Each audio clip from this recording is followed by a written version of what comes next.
Good morning, warriors. Welcome to the You movement. I am B, and I wanted to hop on today and do another one of my unedited, uncut, whatever video, because the amount of time and energy that I was putting into some of my earlier videos there and trying to edit them was like hours and hours that I just don't have time to do. So I'm sorry if they're a little rougher. I'm sorry if there's a little bit more ums and knows going on, but this is authenticity. And that's to me more important than, even though loads of people have been like, oh, you need to look like this and it needs to be this length and it needs to be this. Everybody's always in your ear telling you what it needs. And what I need right now is just to get the messages out in a timely manner and then get on with doing all the million and one other things that I need to do. So today I wanted to talk a little bit about willingness to go along with God's will, so to speak. On this awakening path for the last many years now, since 2020 anyways, I have been on this mission to align myself with soul and save myself. And so doing, I have let go of a lot of things that weren't working for me anymore and changed my life drastically in almost every conceivable way. And a lot of the things or the person that I used to be long ago, I even look at photos and I'm like, who is that person? I don't even recognize myself, because I was in this mountain of persona and trying to keep a life together that was meant to collapse. And there have been many steps along this process in regards to necessary moves that needed to be made, and necessary changes in thinking, necessary changes in behaviors, such as, giving up unhealthy coping mechanisms and adopting new tools, from smoking, for example. I had to learn to self-soothe, because smoking is a heart chakra wound, and so it's like swaddling the heart chakra and soothing. So learning to self-soothe took over from the synthetic soothing from the cigarettes or sugar. My life it wasn't very sweet. It was a pretty bitter existence that I was living, and so synthetically I was taking in sweet to give myself that sweet energy. And so instead I had to replace my life by trying to make my life sweeter, and in so doing had to get rid of the bitter things that were making my life not sweet. And so on and so forth. Each of the things that I gave up had to be replaced with something else, because when you just give something up and you don't replace it with something, you're going to have longing. You're going to be more tempted to go back into that old habit. So understanding the root cause of why you do or behave in a certain way is fundamental for flipping the switch and behaving and doing in a new way. You need to go to something new. You can't just let go of something and then be like, okay, well, now what? That's when you get antsy, and that's when you get nervous, and that's when the cravings take over, and you're like, oh, I really need a cigarette now. But if you're like, okay, I really need soothing right now, and you put on some soft and gentle music and you stroke yourself, and maybe you put on some aromatherapies or have a warm bath and you do something soothing, you're like, okay, I have something that I've replaced that craving for that energy. All addictions are an energetic blueprint of something. So same with alcohol. Alcohol was liquid courage to me to get social and this and that.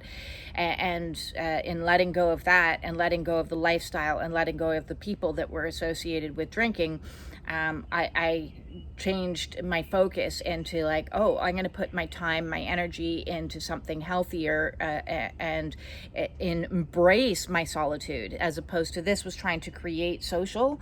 I'm going to embrace my solitude. I'm going to devote myself to energy that is, yin yoga, and going for walks on my own, and learning to love myself and be just myself, be on my own. And so there's the first kind of dichotomy of letting go requires looking for something new, and creating something new, a healthier coping strategy for you to move into. And along this path, one of the things that I had to let go of time and time again was my own will.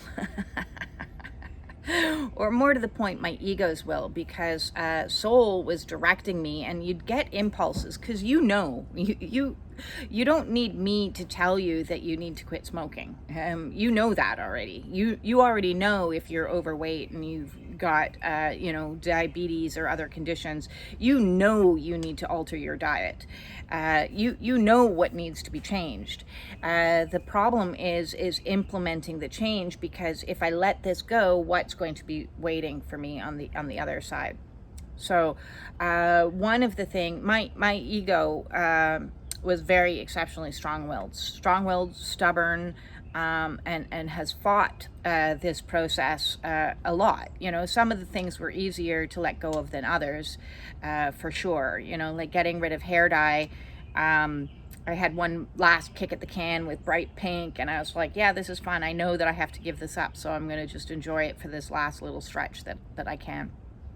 And enjoy yourself. Say, I'm going to give myself a month to enjoy this, and then I'm going to like set a date, and I'm going to, because when it comes time that soul is saying, no, you need to do this now, you need to listen, because when you don't listen, there's a struggle, an internal struggle, an internal battle that is happening, and it's you facing all of your demons of saying, why you need this and why you can't give it up. And especially when it came to trauma bonds, man, the demons were in my ears routinely going, how are you going to survive without this person? What are you going to do? Like, I mean, it was bad. It was brutal. I equate breaking a trauma bond with quitting heroin. Now, I've never quit heroin, but anything that's depicted as a withdrawal of something has made it look torturous, and that's what quitting trauma bonds that you've been in for a long period of time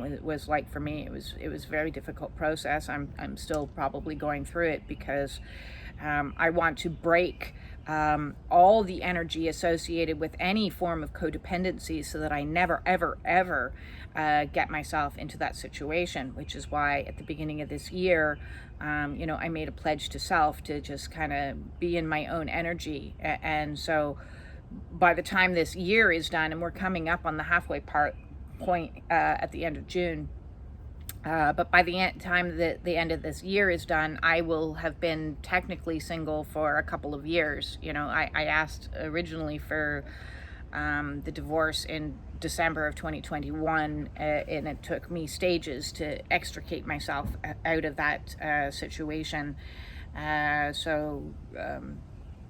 Yes, that's a lot of years to be technically single, and I'm making sure that I take as much time as humanly possible to be in the energy of independence and self reliance, so that any residual programs associated with codependency are like truly dead, buried, locked away, disintegrated, burned, because I never want to have to repeat that karmic cycle at all. And so taking the time to be in a hermiting kind of energy, in isolation, has been hugely powerful for me, and necessary. So it's embracing that solitude. Even though, listen, there are many days that I get lonely, and many days that I get, I wonder, will I ever?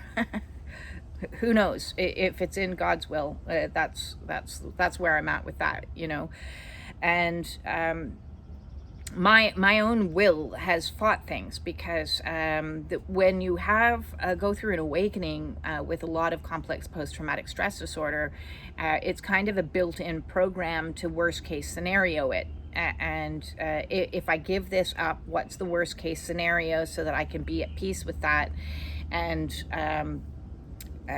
accept it. So, you know, to me, the worst case scenario was that I was going to become a monk. And I was like, I grappled with that for a period of time.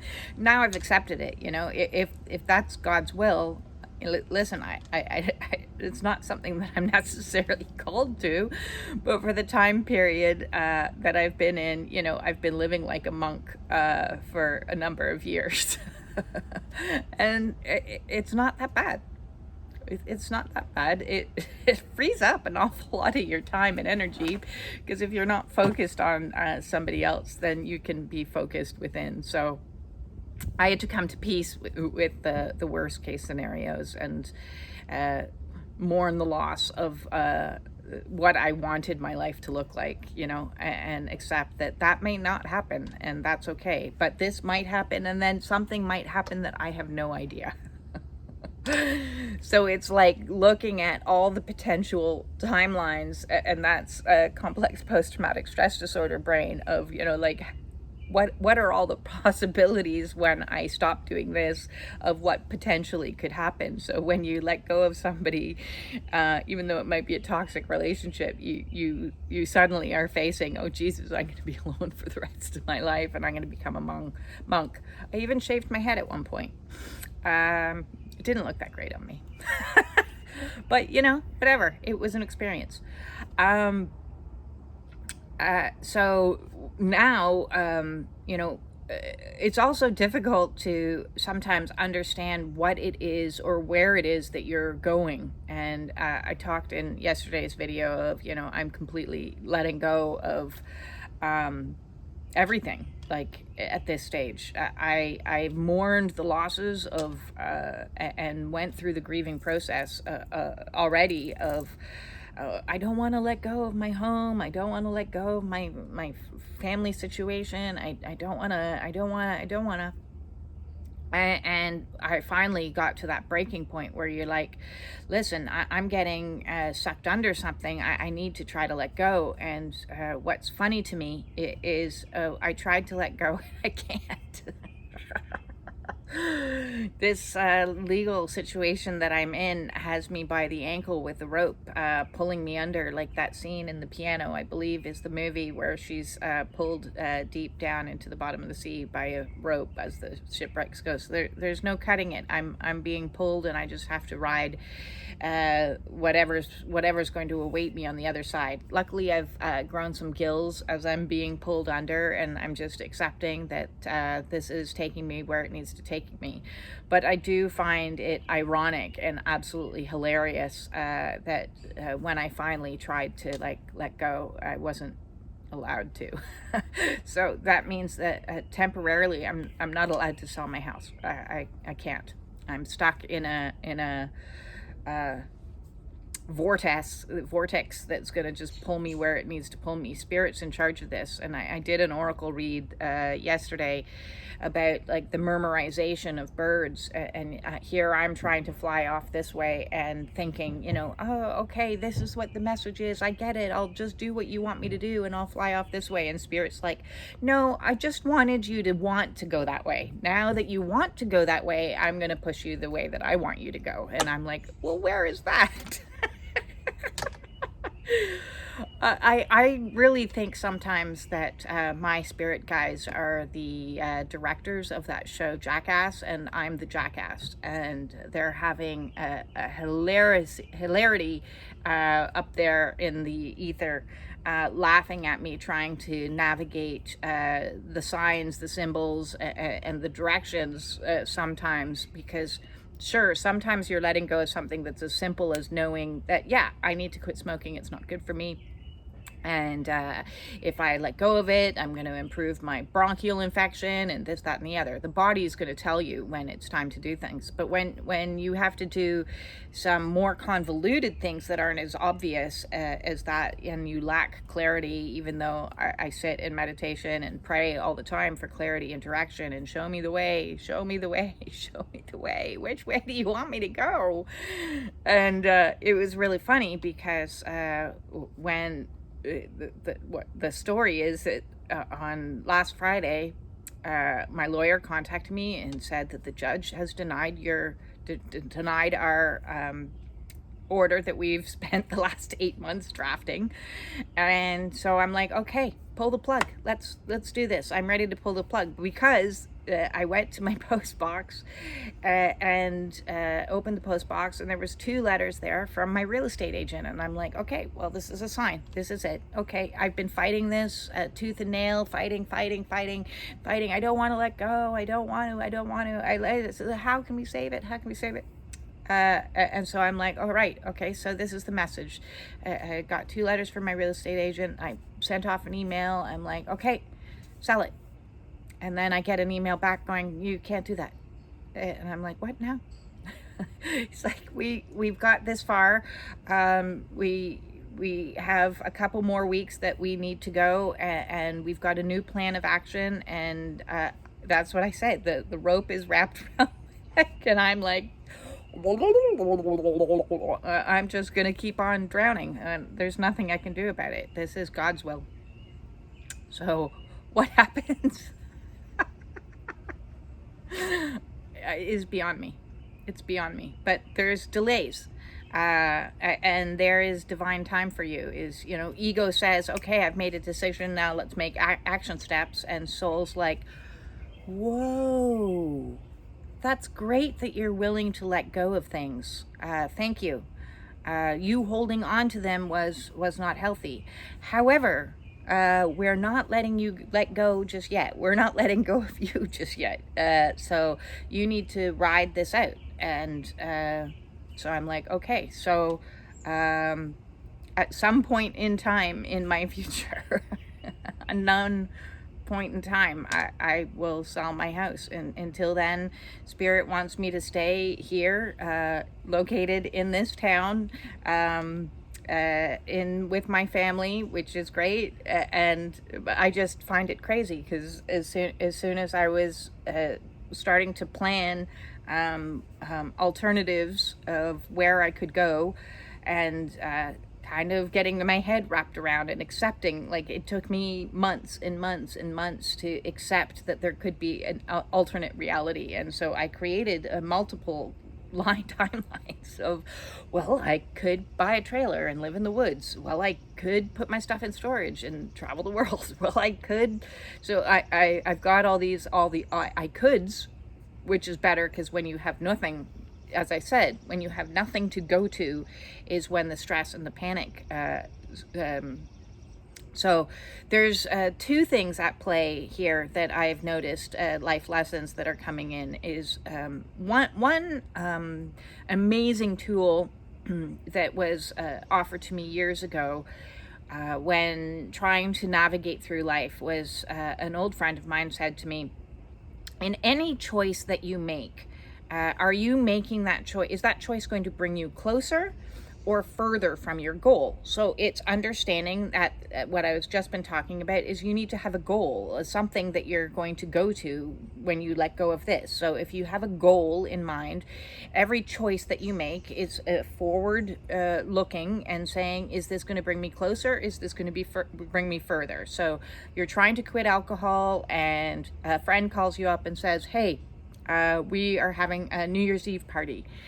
We want you to come. And you say to yourself, sobriety is really important to me. Is going to this going to help me with my sobriety, or is this going to cause me potential of putting myself in harm's way? Thanks very much. I'm going to have to decline this year. I'm freshly sober. You don't have to explain yourself, but in your mind, I'm freshly sober. I'm going to decline, and I'm going to have another friend come over, and we're going to play euchre at home. or Scrabble. And that's what I'm going to do, because this choice over here is going to bring me closer to my goal of sobriety and health and wellness. And this one over here is going to put me in harm's way to handle a lot of stress that I don't want, and pressure and all these other kinds of things. So forward-looking decision making is that. But there's also behind you decision making that's at play that I never really understood before, which is this decision that I'm making coming from, where is the intention coming from? What's it coming from? Is it coming from love, or is it coming from fear?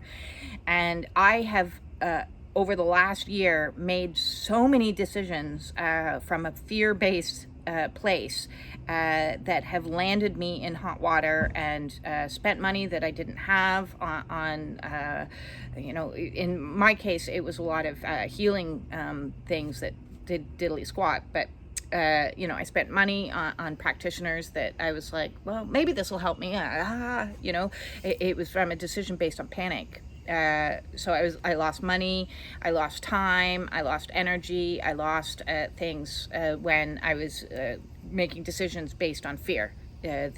What was behind me, and the decisions based on love and acceptance and willingness and in alignment with spirit are the ones that happen with greater flow and greater ease and this and that. So if you kind of look at yourself as being pulled from two directions, of this going to bring me closer, is this going to be further, and being pushed from two directions, is this fear-based or is this love-based? And navigating, it reminds me now of that show Gladiator, where you're getting whacked, you're walking up a pathway and you're getting whacked this way and that way. I swear to God, this life is some kind of reality TV show for the angels, and they're just laughing. Laughing. So I'm going to just laugh with them, and I'm going to allow myself to be pulled where spirit is pulling me, which is under somewhere, and hope that there's a portal waiting at the bottom of the ocean there, and it's going to suck me through and guide me to where I need to go. Because the more I try to move myself and be micromanage the universe, the more I get myself in all these crazy predicaments, and get into state of emotional dysregulation. And so I guess all of this has been divinely orchestrated for my highest and greatest good, to so I have a new appreciation for all the stress and the nonsense and everything else, because it's been training. It's been an initiation to just give up all my fucks, one fuck after another. So I don't care at this stage, which is crazy to me, because I cared more than anything. I was the most care about everything kind of person there was. I cared about people. I cared about situations. I want this to go like this. I want this to go like that. And it's not going to go my way. It's not going to, I have backup plans. And so if one of those backup plans is where spirit wants me to be, then that's what's going to happen. And if spirit wants me to, over this last year, I've faced death more times than I can say. Those fears. I've faced loss. I've faced all the demons coming at me, and pushed me, squeezed me, prodded me, beat me, whatever. Seriously, whatever. I don't know. I have no knowing where or what or when. Oh, it's okay. I'm at peace with that. It's God's will. At this stage, I can't. My will is broken. I am a tame Mustang. I will walk in the circle if I am told to. So yes, that's a huge shift in perspective since I started this You movement, the Unfucking movement. is yes, a willingness to release your own will, and give it up to the higher power. Surrender, surrender, and surrender some more. If you need help with some surrender yourself, or letting go of any of the stuff that you're stuck on, and you're facing some challenges, and your CPTSD is messing with your mind, or you're not doing the things that spirit is guiding you to do, and you need help to get over the fears, and to make the decisions that are going to bring you closer into alignment with your highest self, feel free to book a one-on-one Zoom call with me, and or via Messenger. And the way to do that is in the description below. I do hour-long conversations to pull from my training as an addictions counselor, and my training as a Reiki master, and 30 years of research into health and wellness, to assist you find strategies to help you let go of all of the stuff that isn't working for you. And I do all of my services via donation. And I have 3 price points set up for that, to make it not going to hurt the bank for you. What you can reasonably afford is very gratefully appreciated. Or if you would like to have an oracle read and see what spirit has to say, although while I'm having a one-on-one with you, I'm channeling a lot of information anyways, and it's an intuitive-based coaching that I do, because I'm always, it just channels. But cards are fun.